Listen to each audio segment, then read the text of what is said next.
If your ex broke up with you out of nowhere and you're wondering what the fuck just happened because you didn't see it coming, watch this video.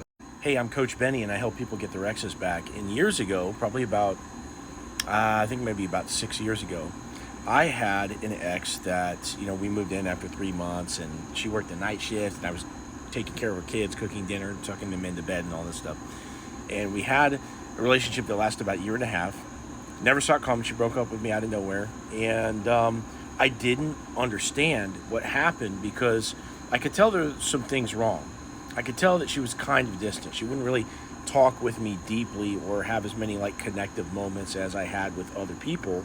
But I didn't understand, even though I did a lot of the right things in the relationship, why she could leave still. And, it felt off. It felt not like a normal relationship. So I started looking for explanations, and I was thinking, probably that she had a borderline personality disorder, or maybe that she was bipolar or something like that. I couldn't quite tell what was wrong.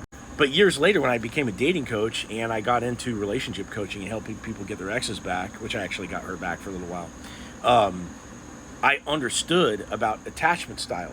And this gave me the retroactive explanation for what the hell happened, because I started learning about this certain attachment style called the dismissive avoidant attachment style, which is somebody that was neglected in their childhood, particularly emotionally. And this neglect makes it more comfortable for them to keep you at arm's length. It's going to feel weird to them when you're in really close. And the thing that makes it really weird is that they chase after you in the beginning, because dismissive avoidance, people that were emotionally neglected, they oftentimes think that they're not good enough for you because they don't have the same capacity, right? If you weren't invested in emotionally by your parents, you're not going to have the same amount of juice to give, so they actually think that you're better than them because they can observe the emotional capacity of you versus, say them. So they chase after you really hard in the beginning. They want that validation. The body chemistry is going, the serotonin and dopamine and all this stuff. And it feels like you're getting a normal relationship. But then once, maybe 3 to 6 months in, that body chemistry starts to die down, okay? And they start kind of reverting back to their old ways, which is keeping you more and more at arm's length, because again, that's what they're accustomed to. They're accustomed to that alienation by their parents. So usually in a case like this, they're going to tell you at some point, maybe even early on, they're going to break down and kind of get sad about the idea that they think that you're better than them or that you'd be happier with somebody else. They're worried that they're not going to be able to give you what you need, etc. And they might even say these things again when they're breaking up with you, somewhere in between 4 and 6 months, sometimes all the way up to a year. And of course, you can have a longer relationship with somebody like this as well. But if you're wondering what the hell happened, you dated somebody that was a dismissive avoidant.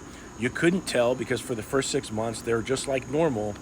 But again, they've got fear of commitment. They have some communication issues. They have, some low self-worth. Oftentimes, they people please. They live their life in a very stressful way, and it's hard for them to manage it.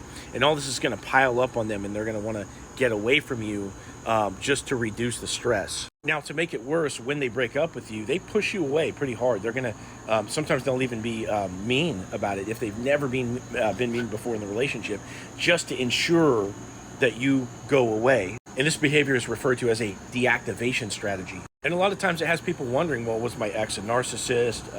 Did they ever love me? Was it all a lie? And yeah, the answer to all that is no, they're not a narcissist. Yes, they did love you and they still do. But there's some real fears there and some real problems there that are getting in the way. And you can reattract somebody like this if you decide that you want them back in your life. And yes, they're going to need to heal in therapy. But if you want some help reattracting them, what you can do is click into my profile, and there's a link right here. Click that link and set up a call with me. I'm going to hear your story, and I'll give you a step-by-step plan what you need to do to bring this person back in your life, and also how to hold on to them so that way you guys can have a lasting relationship into the future.